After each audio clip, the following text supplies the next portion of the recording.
right, so VfL Wolfsburg versus Vålerenga, and I'm sorry if I mispronounced that. So Vålerenga, they're one of the new teams to the Champions League this season. They're actually coming off of a 1-0 loss to Manchester United, who's also a new team to the Champions League. Um, yeah, I wasn't sure how that match last week was going to go between Manchester United and Vålerenga. I thought Manchester United would have grabbed more goals, but maybe Vålerenga, maybe they just have a very strong defense. So that's something Wolfsburg will have to be careful with. As for Wolfsburg, they're Champions League veterans. They've won the Champions League twice. They go to the Champions League almost every season. And they're actually coming off of a 4-0 win against PSG, which is very surprising to me. Unfortunately, leading up to this game, they're coming off of a 3-0 loss to Bayern, but hopefully this is a match where Wolfsburg can really take charge. They can get forward, create chances, and really drive things home when it comes to Vålerenga.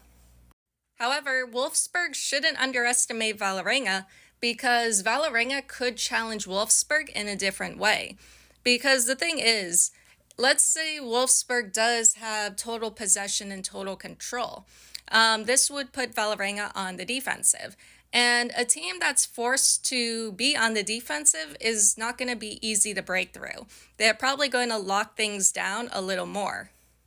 Another thing to consider is if Vålerenga are stuck on the defensive, they could be looking for those moments of transition. They could be looking for those moments to make runs in counterattack. That is something Wolfsburg has to watch out for. However, if Wolfsburg has control of the midfield, if they can keep possession, this won't exactly be a problem for them.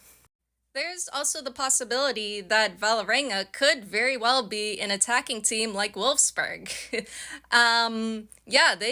They may not back down. They may challenge Wolfsburg. They may put them under pressure. They may actively fight Wolfsburg for possession and control. Honestly, this game can go either way. It's likely going to depend on how these two approach this game. And if they, or Wolfsburg in this case, if they can adjust to changes in play.